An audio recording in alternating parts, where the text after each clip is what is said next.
سلام دوستان گرامی هواداران زبانهای خارجی،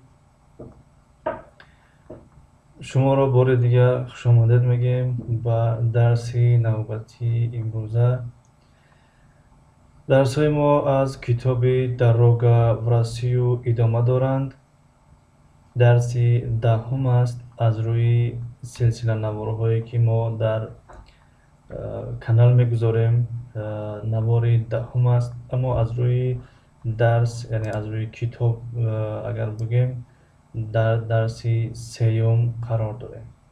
درسی سیوم از روی کتاب، نه از روی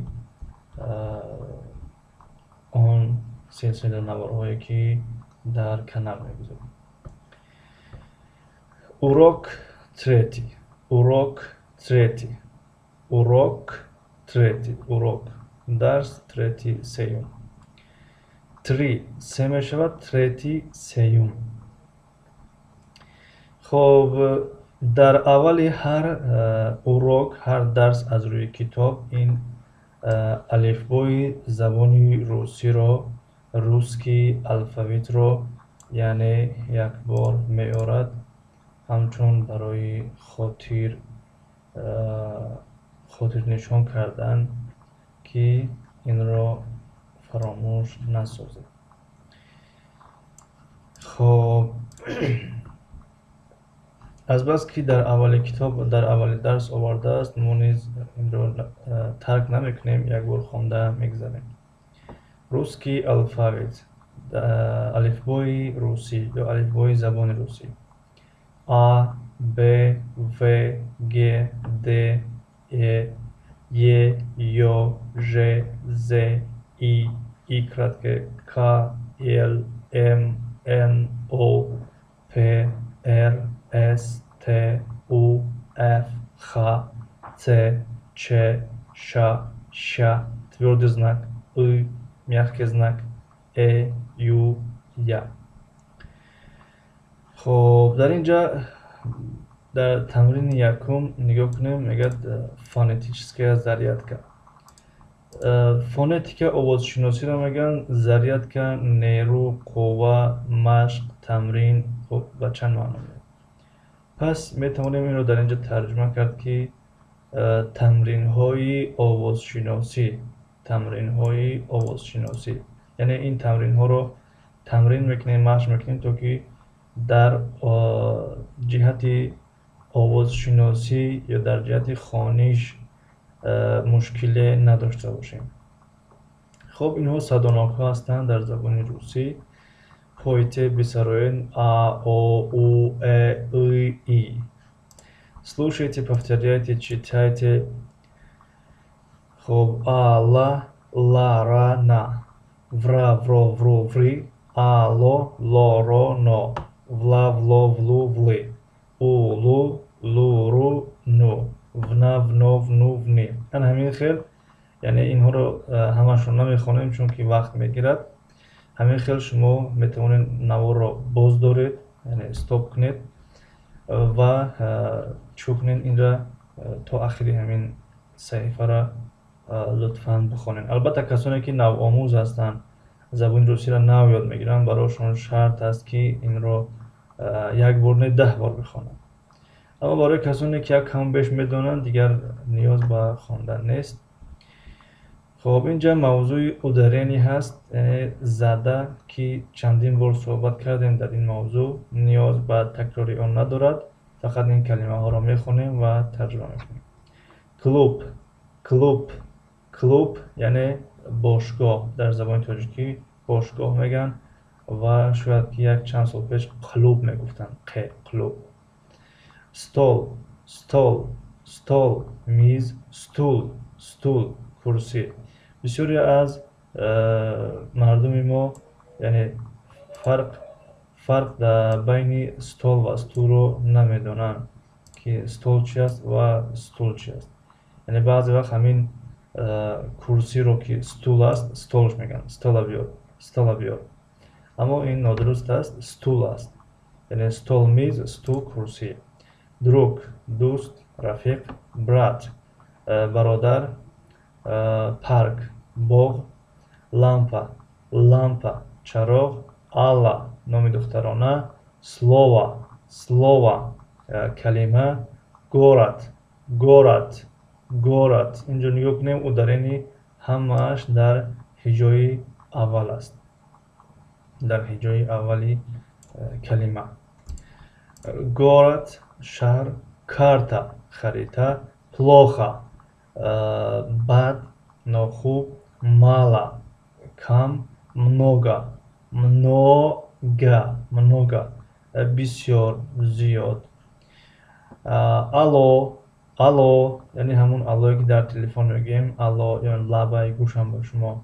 Хуб дар бисёри забонҳо дигар алло бигӯем ки роиҷ аст. Страна, страна, страна, кишвар, давлат. Москва, Москов, номи шаҳр. Рассказ, рассказ, рассказ, қисса, ҳикоя.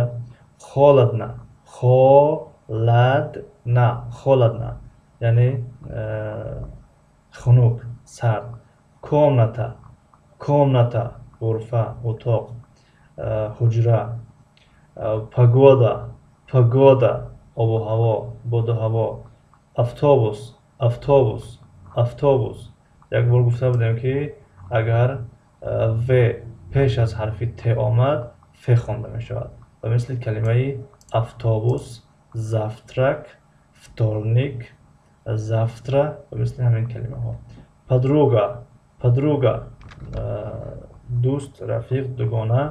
Спасибо, спасибо, спасибо, яъне ташаккур. Молоко, молоко, молоко, молоко, шир. Хоб, ин ҷумлаҳоро мехонем. Вот комната, тут стол, там стул. Яъне ана утоқ, инҷо миз аст, онҷо курсӣ аст.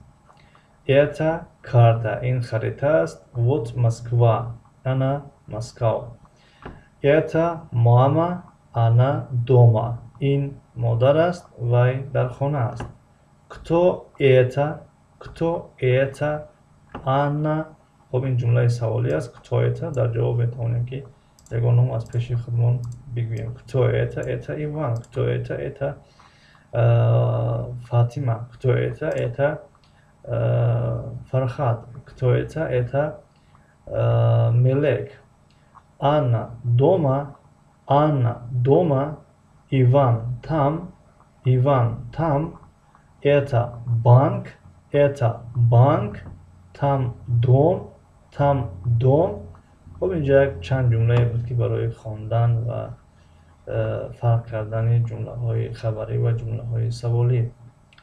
хоб дар инҷо як гуфтугӯи як муколамае ҳаст, яъне муколамаи телефонӣ аст. Алло, Ира дома? Да, она дома. Минуту.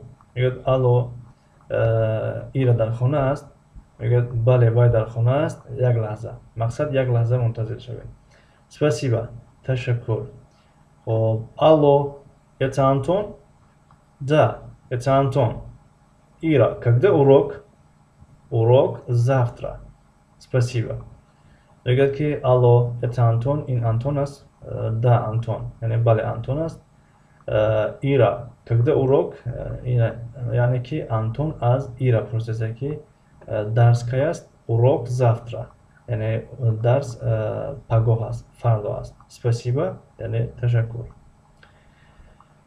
хоб, инҷа фарқияти ҳарфи ш ва жро мефаҳмонад. Слушайте, повторяйте, читайте, пишите. гӯш кунед, такрор кунед, бихонед ва бинависед. ш дар забони русӣ дуто ш аст, яъне ш аст, ши ғафт ва ша аст, ша, яъне ши борик, мулоим. хоб, фарқиятҳои инҳоро нигоҳ кунем. ша, жа, шо, жо, шу, жу, ше, же, ши, жи, што, шта, шту, шка, шко, жда, жду, ждо, жди. خب آشا آش آژا ژبا آشو اوش اوژو ژبو اوشو اوش اوژو ژبو اشه اش اژه شی ایش ژی. یعنی اینها همش هجا هستند. یعنی کلمه وقتی کلمه شد معنا پیدا میکند، اما همگی هجا هستند به معنا ندارند، فقط برای خواندن هستند. خب در اینجا بعضیاش میاد طوری میگیره در معنا، مثلا کلمه جدو یعنی انتظار میشوم، جدو انتظار میشوم، اما بسیاریاش معنی ندارند، فقط فرقیتی ش و ژ را اینجا میاد. شژ شوژو شوژو شژ شی ژی. خب این باقی مانده شما میخونیم، شما خودتان کوشش کنین این را ویدیو را باز دارین، گیم استاپ کنین و کوشش کنین اینها را بخونین. البته اینها برای نوآموزا هستند، برای کسانی که یک کم بیش میدونن به اینها احتیاج نیست و ویدیو را دراز کردن در کار نیست.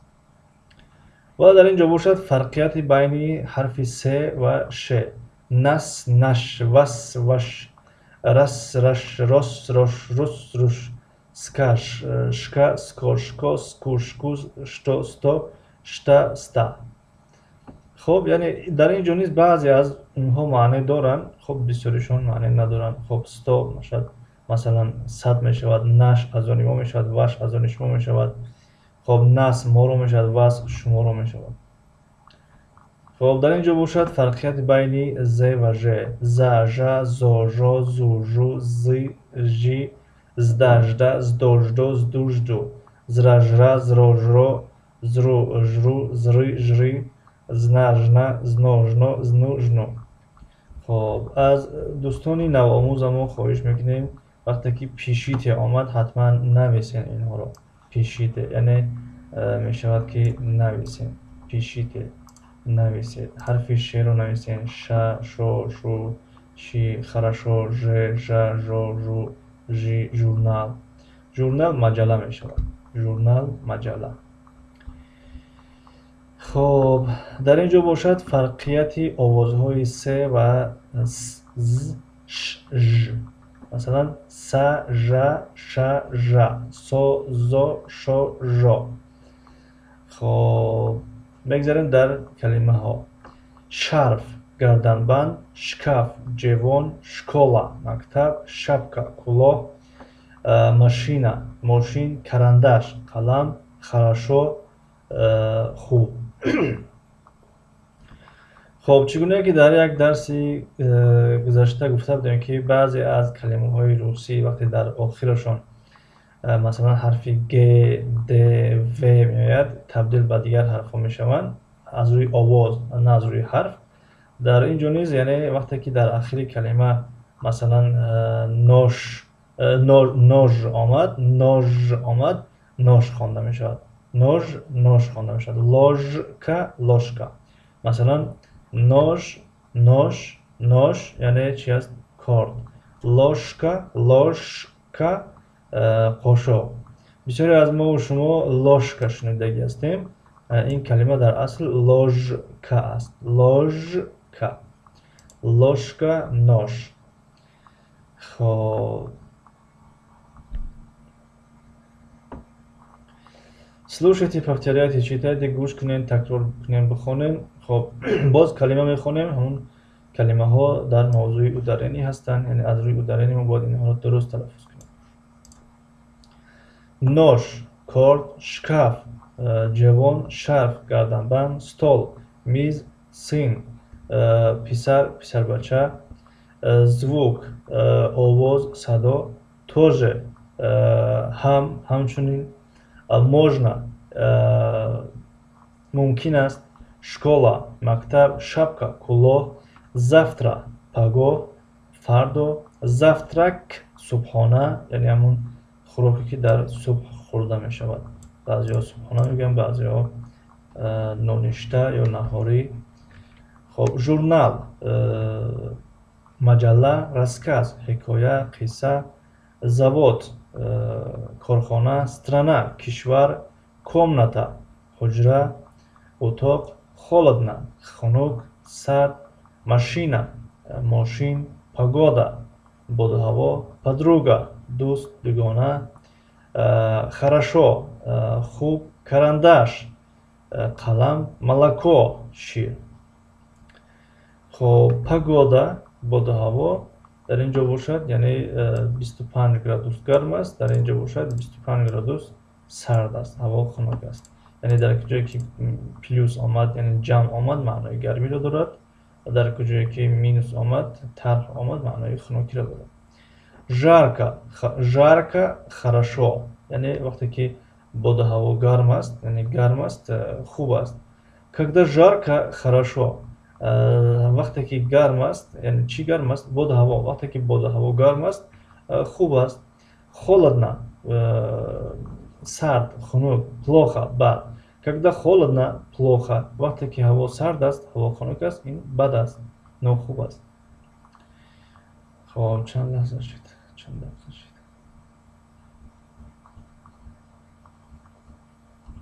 این رو به یک موضوع دیگر مانیم. در همین جا با درس امروزه اکتفا میکنیم. این بود درس دهم از زبان روسی از کتاب دروگا в Россию. تا صفحه 28 آمدیم. از درس آینده از صفحه 29 انشالله که آغاز میکنیم. خب دیگر دوستان چندین بار تکرار میکنیم که ویدیوها در پریمیر گذاشته میشوند. سوال پیشنهاد داشته باشین میتوانین نویسین و از دستمان میامدگی را کوشش میکنیم که جواب دهیم. باقی در امان خدا باشین، موفق و سربلند باشین تا درس های نوبتی. خدا نگهدار.